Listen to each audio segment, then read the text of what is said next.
नमस्कार साथियों, हंस वाहिनी जीके क्लासेज में आप सभी लोगों का हार्दिक स्वागत है।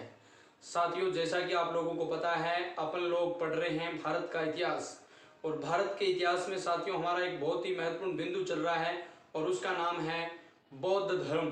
साथियों, बौद्ध धर्म की जब अपन बात करते हैं तो सबसे पहले हमने काफ़ी बातें पढ़ ली है बौद्ध धर्म की।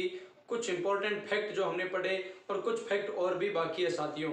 लीजिए, है ना, एक बौद्ध धर्म नाम से ही बहुत छोटा है, लेकिन उनसे संबंधित जितने भी जुड़े हुए तथ्य हैं हर एक एग्जाम का पार्ट बनते हैं, हम उन्हीं को पढ़ने वाले साथियों।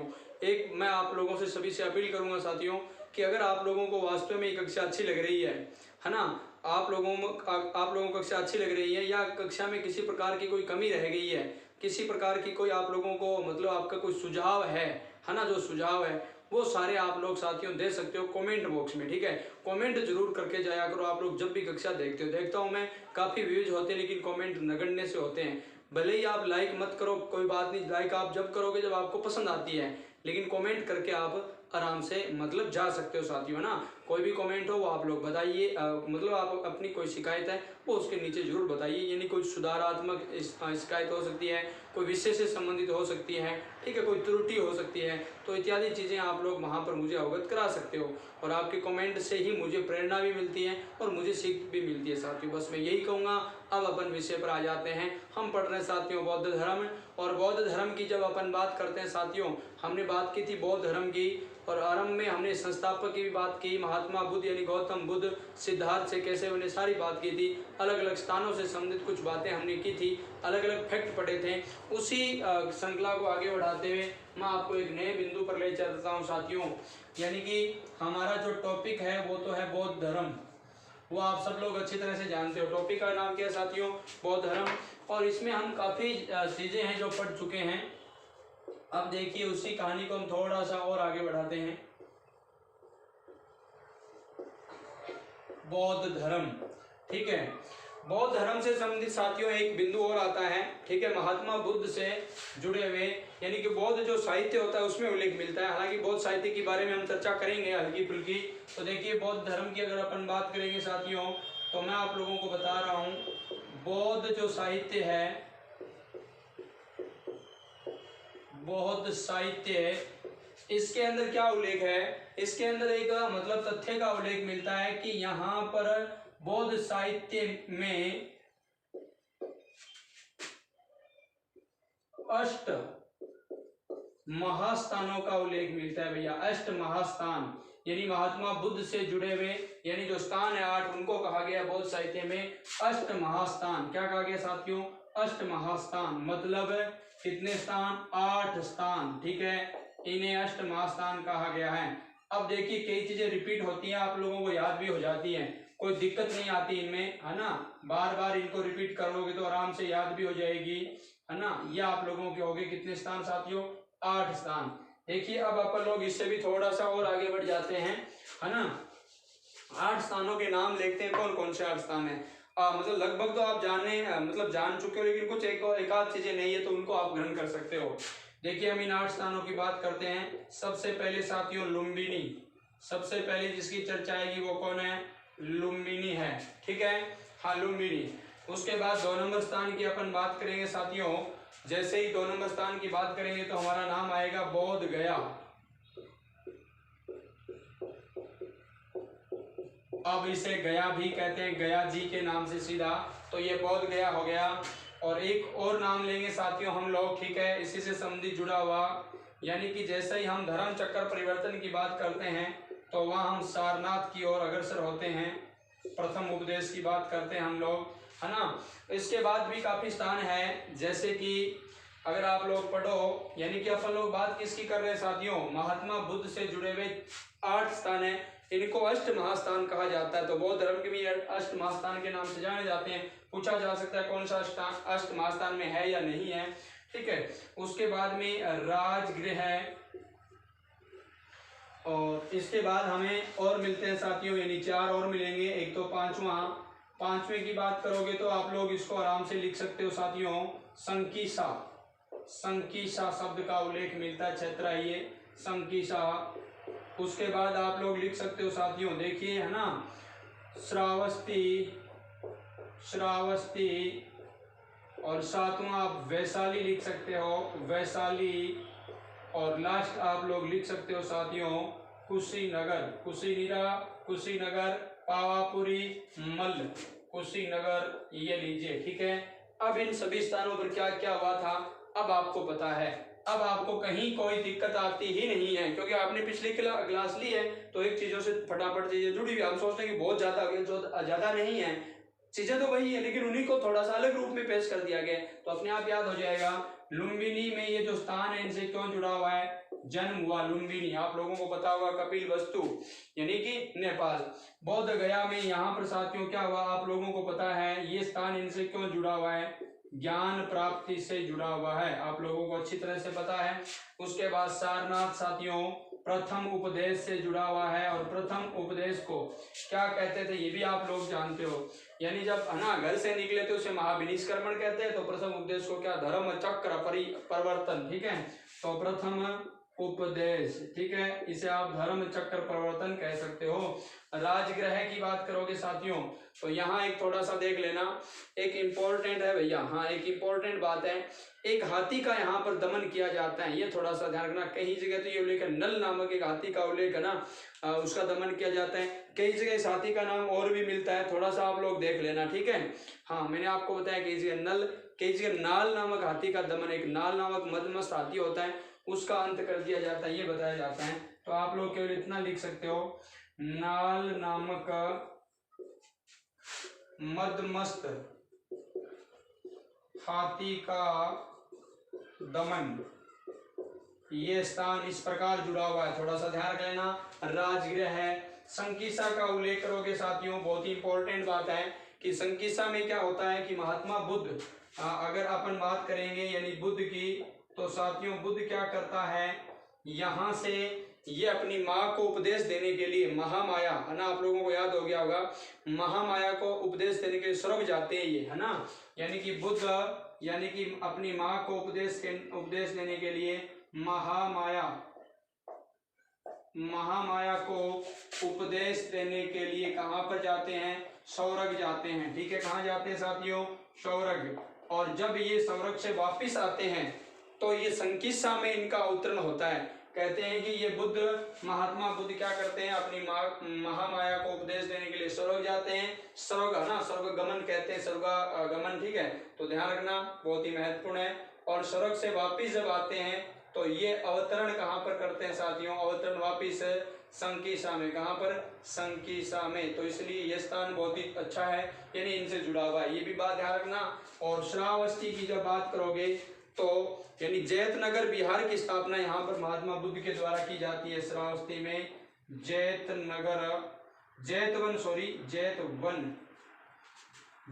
बिहार की स्थापना,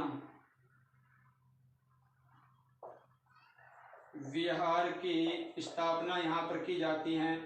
और उसके बाद अगर अपन बात करें साथियों वैशाली की, तो यहाँ पर एक जाति है वज्जी, मतलब वज्जी क्षेत्र था, राजधानी थी, आप जानते हो। तो इस वजह से यहाँ वज्जियों के कहने से, वज्जियों के आग्रह से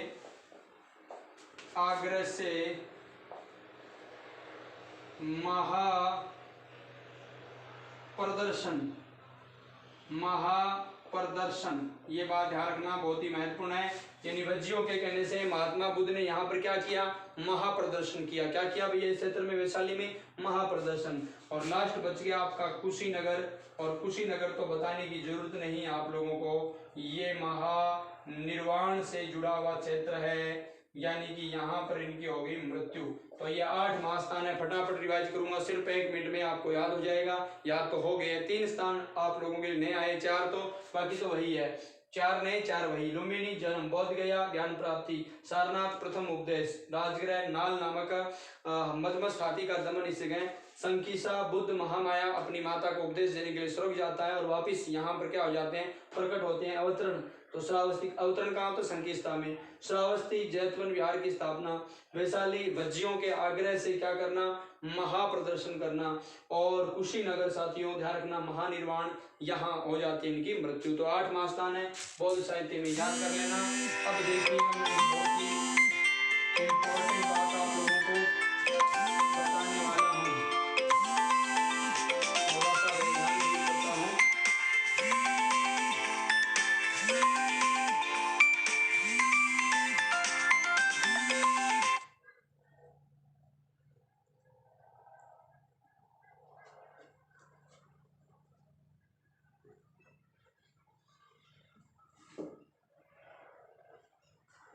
हाँ, तो देखिए, यानी अपन बात बौद्ध साहित्य की कर रहे हैं, ये इतनी तो मैंने बता दी। अब करेंगे बौद्ध साहित्य की बात साथियों, बहुत ही इंपॉर्टेंट बात है। देखिए, बौद्ध साहित्य के बारे में हम जब भी पढ़ते हैं तो यहाँ हमें क्या पढ़ना होता है, सबसे पहले तो ये बात इंपॉर्टेंट है।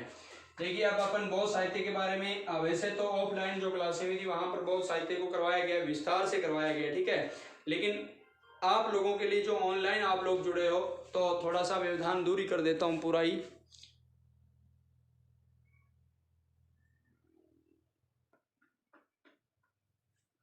हाँ, थोड़ा सा कॉलिंग व्यवधान था साथियों। शुरू करते हैं अपना बिंदु वापिस। देखिए, मैंने आप लोगों को बताया कि बौद्ध साहित्य के बारे में हम पढ़ेंगे। मित्रों, बौद्ध साहित्य से संबंधित जितने भी प्रश्न आते हैं उन प्रश्नों को हम यहाँ एक तरीके से संग्रह के रूप में पढ़ लेंगे, ठीक है। और अभी अभी मैंने बताया कि बौद्ध साहित्य के अंदर वो नियम, उन नियमों का उल्लेख, अभी अभी अपन महास्थानों के उल्लेख की बात की थी, बहुत सारी चीजें इनको मिलती है, इनमें मिलती है। तो सबसे पहले बात यह जाएगी बौद्ध साहित्य की भाषा क्या है। देखिए, वैसे तो हाँ, बौद्ध साहित्य की जो भाषा है वो है पाली, ये बात ध्यान रखना भैया। बौद्ध साहित्य की जो भाषा है उस भाषा का नाम क्या है, ये बात आप लोगों को याद रखनी है पहले से ही, ठीक है। पाली, ठीक है ना, बहुत ही इंपॉर्टेंट बात है ये, है ना। कई बार तो यहाँ से ही प्रश्न आ जाता है ना।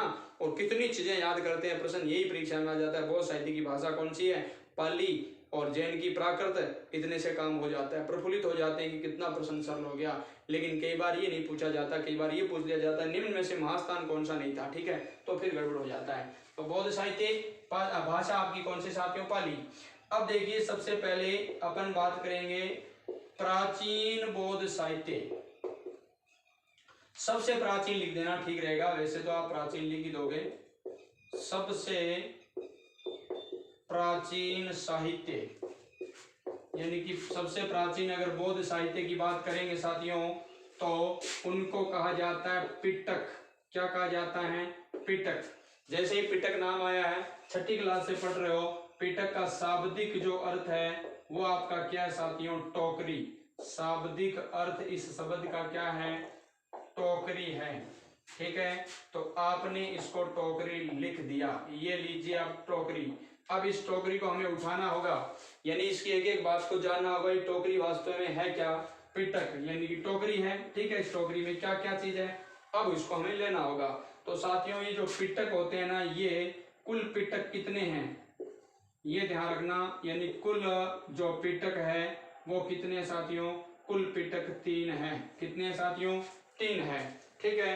तो मैं इन तीनों पिटकों को आप लोगों को, यानी नाम तो आप जानते हो, सब जानते हो, सुत्त पिटक, विनय पिटक, अभी धम्म पिटक, सब लोग जानते हो, ठीक है। तो लीजिए, अपन पिटकों के बारे में, है ना, एक एक बिंदु है इसके बारे में, कुछ इंपॉर्टेंट बातें हैं उनको हम ले लेते हैं। तो सबसे पहले इन तीनों पिटकों में मैं 1 नंबर पिटक की बात करूंगा साथियों, यानी कि आप लोगों को याद रह जाएगा सुत्त पिटक, ठीक है। ये लीजिए, बहुत ही महत्वपूर्ण है। उसके बाद अगर अपन 2 नंबर पिटक की बात करेंगे साथियों तो उसको हम ले लेंगे विनय पिटक।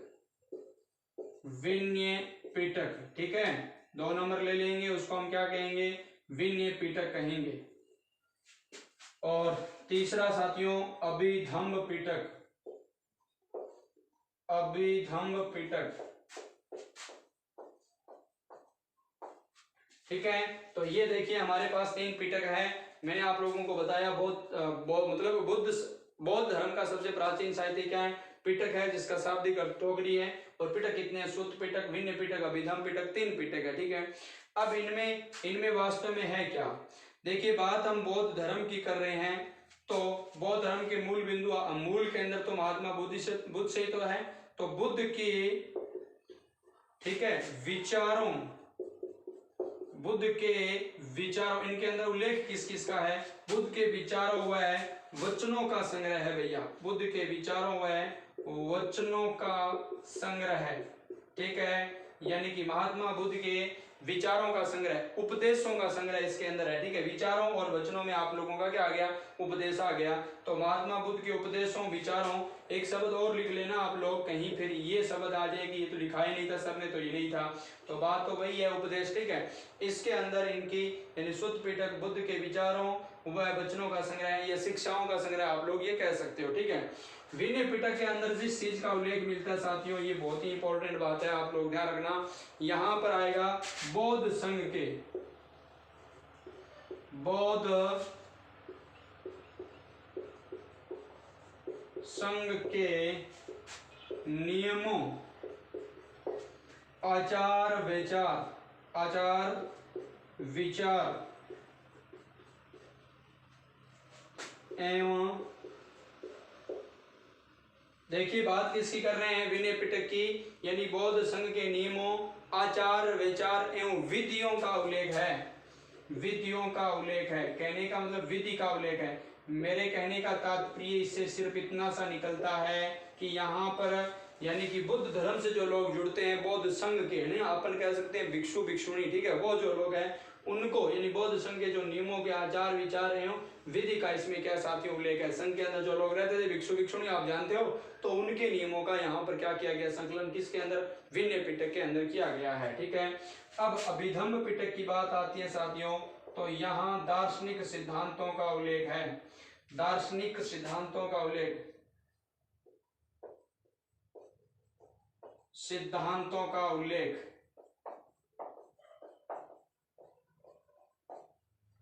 ठीक है, यहां आपको पूरी तरह से समझ में आ गया।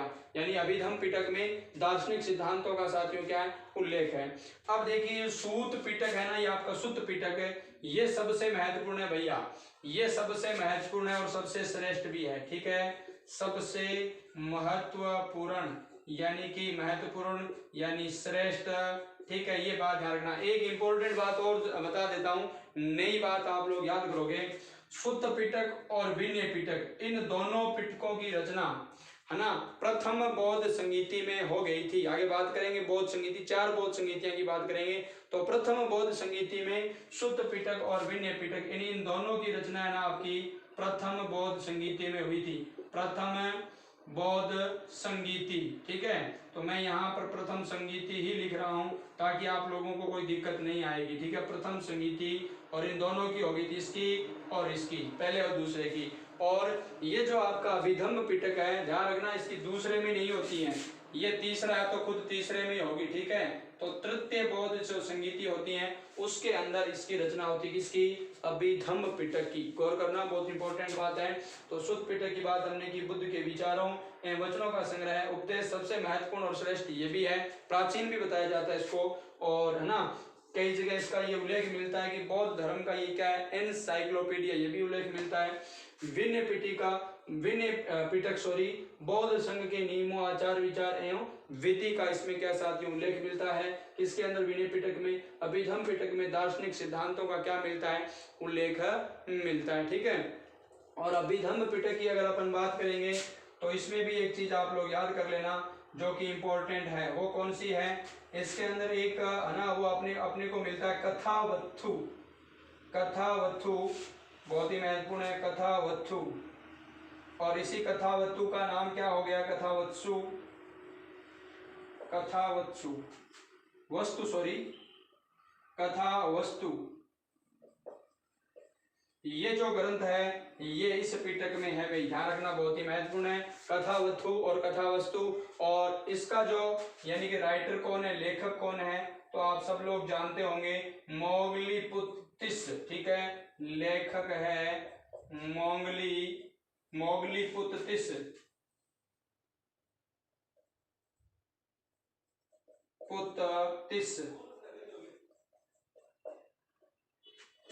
मोगलीपुत्तिस। ठीक है, तो ये वो भी आप लोग उस बिंदु से याद रखना।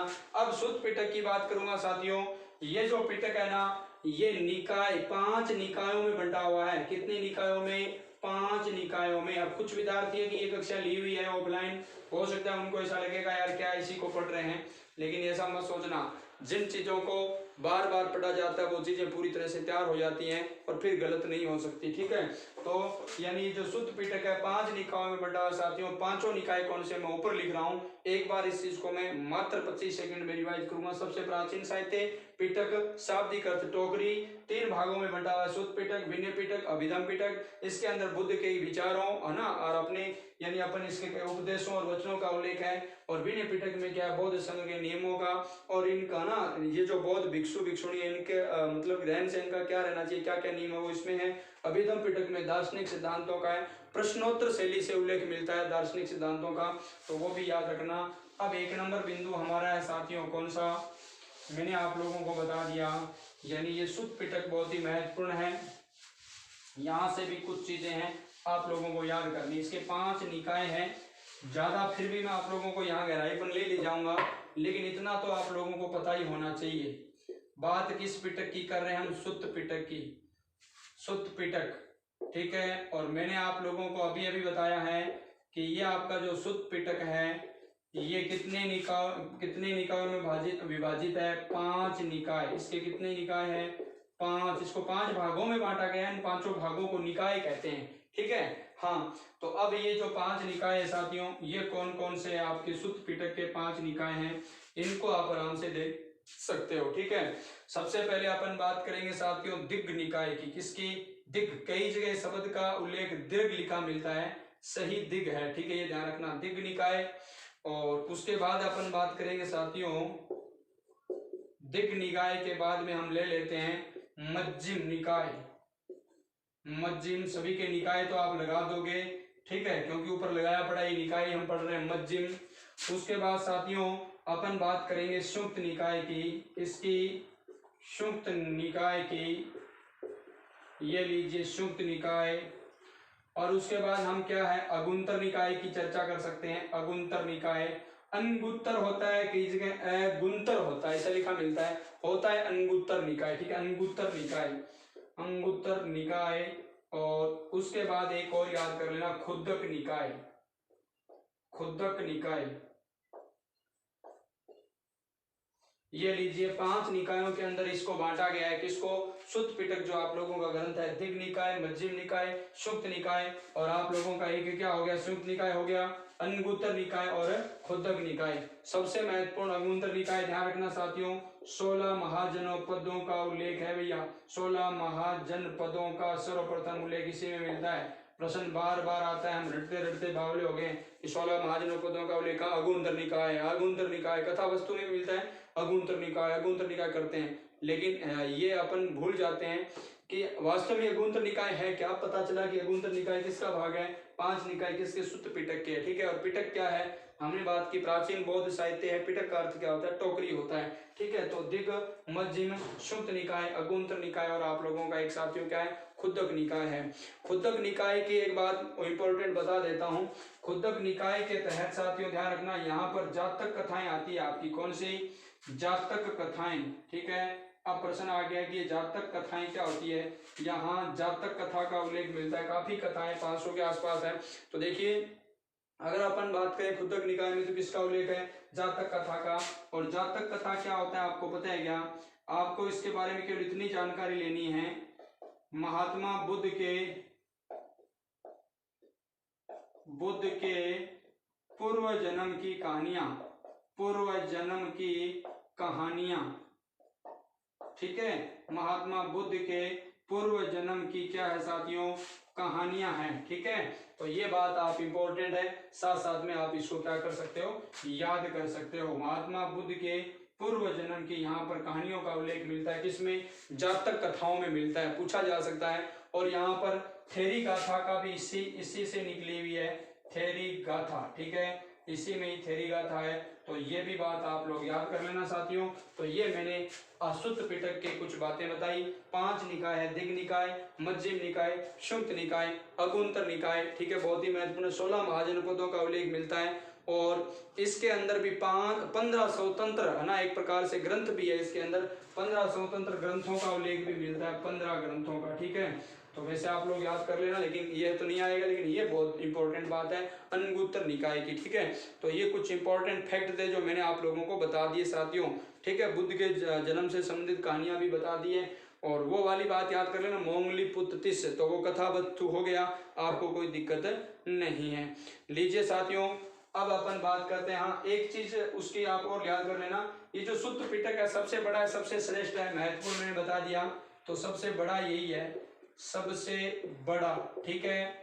और अभिधम्म पिटक में एक बात लिख लेना आप, अभिधम्म पिटक की एक बात लिख लेना, सबसे अंत में लिखा गया, ठीक है। इन तीनों में सबसे अंत में लिखा गया, सबसे अंत में लिखा गया, कौन गया भाई, लिखा गया, कौन गया, अभिधम्म पिटक, अभिधम्म पिटक लिखा गया, ठीक है। तो ये बात आप लोग ध्यान रखना। तृतीय बौद्ध संगीति के बारे में अपन चर्चा करेंगे, तब बौद्ध संगीतियां के बारे में हमें चर्चा करनी होगी। तो बौद्ध साहित्य के कुछ इतने फैक्ट थे, मैंने आप लोगों को बताए हैं, बहुत ही महत्वपूर्ण है। अब देखिए साथियों, इसके बाद भी बौद्ध साहित्य और हैं, ठीक है। इन पिटकों से बाहर भी बौद्ध साहित्य हैं, लेता हूं मैं उनको भी, कुछ तथ्य आप लोगों को बता देता हूं। ये तो याद हो गया, फटाफट आप लोग इनका नाम याद कर सकते हो और याद हो जाएगा, ठीक है। 5 ही तो नाम है। सबसे पहले आपने दिग पढ़ा, उसके बाद आपने क्या पढ़ा साथियों, दिग के बाद आपने पढ़ लिया मज्जिम, ठीक है, मज्जिम, ठीक है। उसके बाद आपने पढ़ लिया क्या, सुक्त। उसके बाद आपने कौन सा पढ़ा, आपने कह दिया कि हम अगुंतर पढ़ेंगे, और अगुंतर के बाद आप किसको पढ़ लोगे साथियों, खुद्दक निकाय को। किसको पढ़ लोगे, खुद्दक को, सबसे महत्वपूर्ण अगुंतर मैंने बताया। अब देखिए कुछ और भी ग्रंथों की बात कर लेते हैं, कुछ और भी बौद्ध ग्रंथ है, पाली भाषा में भी उनका उल्लेख मिलता है, संस्कृत के भी और है, ठीक है। एक ऐसा ग्रंथ आता है मिलिंद पन्हो, मिलिंद पन्हो ग्रंथ का उल्लेख मिलता है साथियों, बहुत ही महत्वपूर्ण है। इस मिलिंद पन्हो ग्रंथ के जो लेखक है, ये बात याद करना, लेखक का नाम है नागसेन। क्या नाम है साथियों, नागसेन, जो कि एक खुद क्या है, बौद्ध भिक्षु है, बौद्ध भिक्षु। कल भी हमने बात की थी कि वो सन्यासी है ना, सन्यासी व्यक्ति को क्या कहते हैं, भिक्षु। सन्यासी मतलब पुरुष को भिक्षु कहते हैं और महिला को क्या, भिक्षुणी कहते हैं, ठीक है। और वो हमने उपासक और उपासिका की बात पढ़ी थी। तो बौद्ध भिक्षु था नागसेन खुद। और ये मिलिंद पन्हो जो मतलब ग्रंथ है, मिलिंद पन्हो एक ग्रंथ है साथियों, जिसका लेखक कौन है, नागसेन है। बात समझ रहे हो, शॉर्ट में लिखा रहा हूँ, समझ जाओगे आप, इतने तो समझदार हो ही। और उसके बाद अपन बात करेंगे, देखिए किसकी, इस मिलिंद पन्हो लेख, इसके अंदर इसका वर्ण विषय क्या है, तो इसके अंदर वार्तालाप है, वार्तालाप है इसके अंदर, है ना। एक तरीके से वार्तालाप हो गया, तो प्रश्न उत्तर हो गया, अधिकतर प्रश्न उत्तरों में वार्तालाप होता है, ठीक है। तो ये लीजिए वार्तालाप किस किस के बीच में, एक तो साथियों यही है जो कौन लेखक है, नागसेन, प्लस एक मिनांडर ना, मिनांडर है जो कि यूनानी शासक है, मिनेंडर या मिनांडर, मिनेंडर, ठीक है। और ये कौन सा शासक है साथियों, यूनानी शासक है, यूनानी शासक, शासक मिनांडर।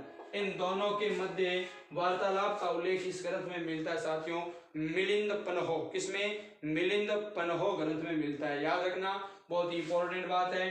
अब कुछ और ग्रंथों की भी बात कर लेते हैं। एक हमारे जैसे एक साहित्यक, मतलब अगर अपन बात करें अश्वघोष की, एक व्यक्ति का नाम है अश्वघोष। अश्वघोष की कुछ रचनाएं साथियों, जैसे आप जानते होंगे बुद्ध चरित्र, बुद्ध चरित्र, सौदारनंद,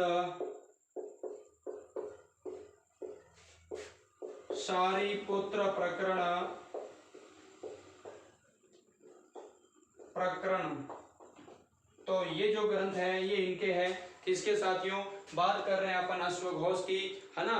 काफी चर्चा करने वाले हम साहित्य के बारे में, बीच बीच में मैं मतलब आप लोगों को इतना फैक्ट, देखो आजकल क्या होता है, पहले क्या होता था, पहले एग्जाम का पैटर्न था, युद्ध पूछे जाते थे, युद्ध से संबंधित ज्यादा चीजें आती थी कि कौन किसको किसने कब मार दिया, ठीक है, ऐसा आता था, कौन किसको किसने कब मार दिया, ये आता था, है ना, कौन किसके साथ कौन युद्ध कर रहा है, कौन क्या कर रहा है। आजकल क्या होता है, पैटर्न की शैली बदल रही है साथियों, समय बदल रहा है। आजकल अधिकतर प्रश्न कल्चर में पूछे जाते हैं, कल्चर के रूप में, चाहे वो आपकी इतिहास हो तो उसमें भी कल्चर के प्रश्न निकाल करके पूछ लिए जाते हैं, ठीक है। तो कला, साहित्य, संगीत इत्यादि चीज़ें मैं किसी को मिस करना नहीं चाहता, उसके ऊपर समय दे रहा हूँ। तो आप लोगों को शायद ये समय बड़ा ही मतलब एक तरीके से आप लोगों के लिए बहुत कामयाब सिद्ध हो रहा है साथियों, ठीक है। हाँ, तो अश्वघोष की बात हमने की है साथियों।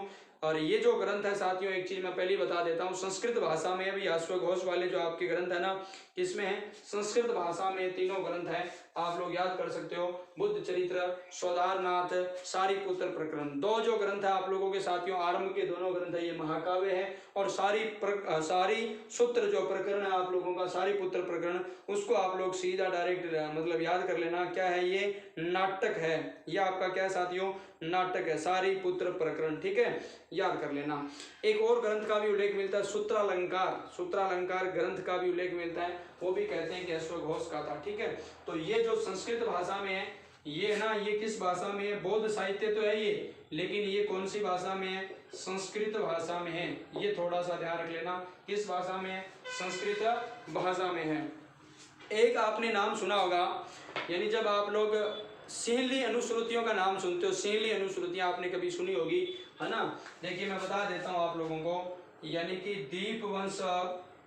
दीपवंश एवं महावंश, ये नाम आपने सुने होंगे कभी। अगर आपने ये सुने हैं तो कोई दिक्कत ही नहीं है। महावंश, ठीक है, दीपवंश और महावंश नामक जो दो ग्रंथ है साथियों, है ना, इन्हें कहते हैं सिंहली अनुश्रुतियां, सिंहली अनुश्रुतियां, सिंहली अनुश्रुतियां इसे कहते हैं, ठीक है। तो किसको, दीपवंश व महावंश को। ध्यान रखना, इसकी जो रचना होती है चौथी शताब्दी में, कब होती है, चौथी शताब्दी में, ठीक है। तो आप लोग वैसे याद कर लेना, कोई दिक्कत नहीं, चौथी शताब्दी ईस्वी में, तो ये लीजिए चौथी शताब्दी लिख दिया आपने तो काम हो गया। और ये जो महावंश है इसकी होती है 5वीं शताब्दी में, 5वीं शताब्दी में इसकी रचना होती है। सिंहली अनुश्रुतियां हैं, और इनमें एक चीज आप लोगों को मिलेगी, वो थोड़ा सा देख लेना। दीपवंश और महावंश की जब भी बात करोगे तो इनके अंदर है ना, दोनों के अंदर भी मौर्य जानकारी मिलती है। विशेषकर ये दीपवंश है ना, यहाँ पर तो श्रीलंका के इतिहास की जानकारी मिलती है, किसकी, श्रीलंका की। और अगर अपन बात करेंगे किसकी, विशेषकर, ठीक है, हालांकि दोनों में मौर्य काल की जानकारी मिलती है। और ये जो महावंश है ना, यहाँ मौर्य काल का इतिहास मिलता है, मौर्य कालीन इतिहास की जानकारी, ठीक है, इतिहास की जानकारी। हालांकि दोनों में भी मौर्यकालीन मिलती है इतिहास की जानकारी। तो ये इंपॉर्टेंट ग्रंथ मैंने आप लोगों को बीच में बताए हैं, ये दीपवंश और ये मैंने आपको बता दिया चौथी शताब्दी, महावंश आपका 5वीं शताब्दी है। मौर्यकालीन इतिहास की इसमें क्या मिलती है, जानकारी मिलती है। तो दोनों ग्रंथों को आप याद कर लेना, दीपवंश व महावंश। कुछ और एक है ना, कुछ एक ग्रंथ और भी है, जैसे नागार्जुन की अपन बात करेंगे साथियों, माध्यमिका, ठीक है, बहुत ही महत्वपूर्ण, उसको भी ले लेते हैं। तो मैं इनको मिटा करके फिर लिख रहा हूँ, मिलिंद पनो वाला याद कर लेना, नागसेन, ठीक है, कोई दिक्कत नहीं है। अश्वघोष की ना कितनी है, 3 रचना महत्वपूर्ण मैंने आप लोगों को बताई है। एक तो आप लोगों की बुद्ध चरित्र हो गया, सुधारनंद हो गया, सारीपुत्र के प्रकरण हो गया। एक और होता है जो मैंने आप लोगों को बता दिया था, सूत्रालंकार, लिखो तो लिख लो, अन्यथा कोई बात नहीं है, लिखो तो लिख लो, वैसे लिख ही लो, क्या दिक्कत है आप लोगों को, सूत्रालंकार, ठीक है, सूत्रालंकार लिख लो, कोई दिक्कत नहीं है। अब अपन नागार्जुन की बात करेंगे साथियों। कुछ एक मैंने लिखा है, नागार्जुन माध्यमिक कारिका नामक ग्रंथ है, एक असंग होता है, पंचभूमि लिखता है, ठीक है। तो लीजिए नागार्जुन माध्यमिक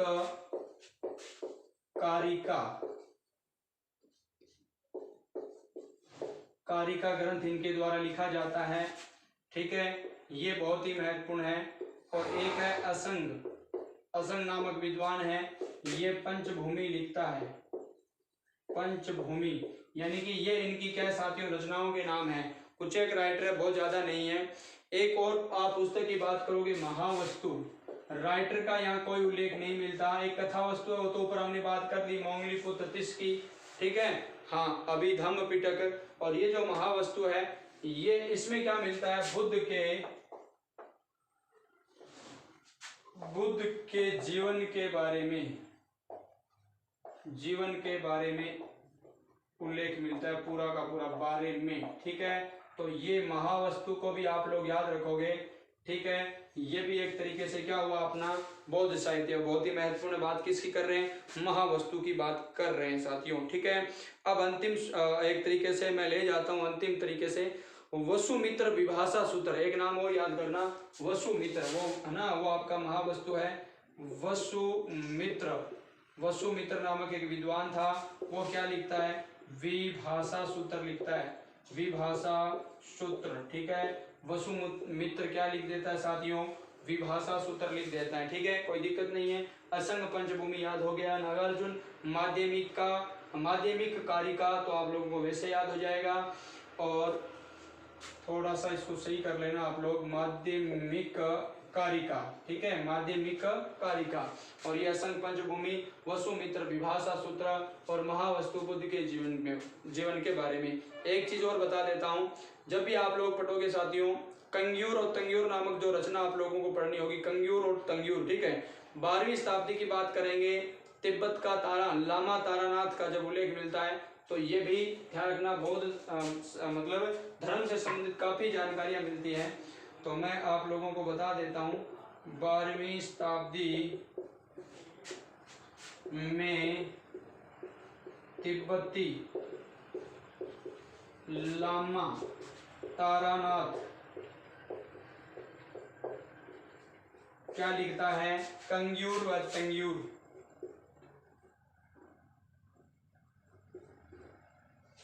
वह तंग्यूर की रचना करता है, ठीक है। तो इसमें भी बौद्ध साहित्य है, यहाँ पर भी बौद्ध धर्म से संबंधित बहुत सारी चीजों का क्या मिलता है साथियों, उल्लेख मिलता है। तो ये भी बौद्ध साहित्य के अंडर में आता है। 12वीं शताब्दी में तिब्बती लामा तारानाथ, तिब्बती लामा आपका कौन सा साथियों, तारानाथ, ठीक है। तो ये भी एक इंपॉर्टेंट बात थी जो मैंने आप लोगों को यहाँ पर बताई। तो साथियों बहुत ही संक्षेप में हमने और इम्पोर्टेंट तरीके से हमने क्या पढ़ा है साथियों, बौद्ध साहित्य पढ़ा है। अब इससे बाहर मुझे नहीं लगता कोई प्रश्न कहीं से जाता है, और वैसे तो मैंने आप लोगों को बता रहा हूँ, आप लोगों के सत्र पर डिपेंड करता है। RS प्री तक के प्रश्न यहाँ क्लियर हो जाते हैं। मेंस के लिए फिर आप लोगों को थ्योरिकल चीज़ें पढ़नी होती हैं, और फिर तो IAS वगैरह अलग चीज़ें होती हैं। तो मोटा मोटी बात है कि हमें तो क्या एक बार तो किसी प्रकार का जॉब पहले प्राप्त करना है, फिर उसके बाद हमारे मतलब भावनाएं हैं या हमारा लक्ष्य बदल जाएंगे, फिर उद्देश्य अलग बदल जाएगा, तो फिर हम अलग तरीके से काम करेंगे। लेकिन ये कोई कम विषय नहीं है, इतनी जो मैं जानकारी आपको दे रहा हूँ, तो इसको आप पूर्णतः याद कर ले, है ना। पहली बार में अगर नहीं याद हो तो दूसरी बार देख लेना, नोट्स बनाओगे, फिर आप लोग पढ़ोगे, टेस्ट हो जाएगा, इतने तक सारी चीज़ें याद हो जाएगी प्रॉपर, जैसे एक कक्षा में होता है उसी प्रकार हम लोग यहाँ पर पूरी तरह से क्या कर रहे हैं साथियों, पढ़ने की कोशिश कर रहे हैं। किसी विद्यार्थी की कोई समस्या होती है तो आप लोग अपनी समस्या को क्या रख सकते हो साथियों, रख सकते हो और बता सकते हो कमेंट के माध्यम से साथियों, ठीक है। जैसा कि मैंने आप लोगों को ये तो बता ही दिया इनके बारे में सभी, नागार्जुन माध्यमिक कारिका, महावस्तु बुद्ध के जीवन से संबंधित कहानी, असंग पंचभूमि, वसुमित्र विभाषा सूत्र, और 12वीं शताब्दी में तिब्बती इतिहासकार है लामा तारानाथ, वो क्या लिखते हैं, कंग्यूर व तंग्यूर। और इन दोनों ग्रंथों में भारत के बारे में जानकारी मिलती है, भारत के बारे में जानकारी,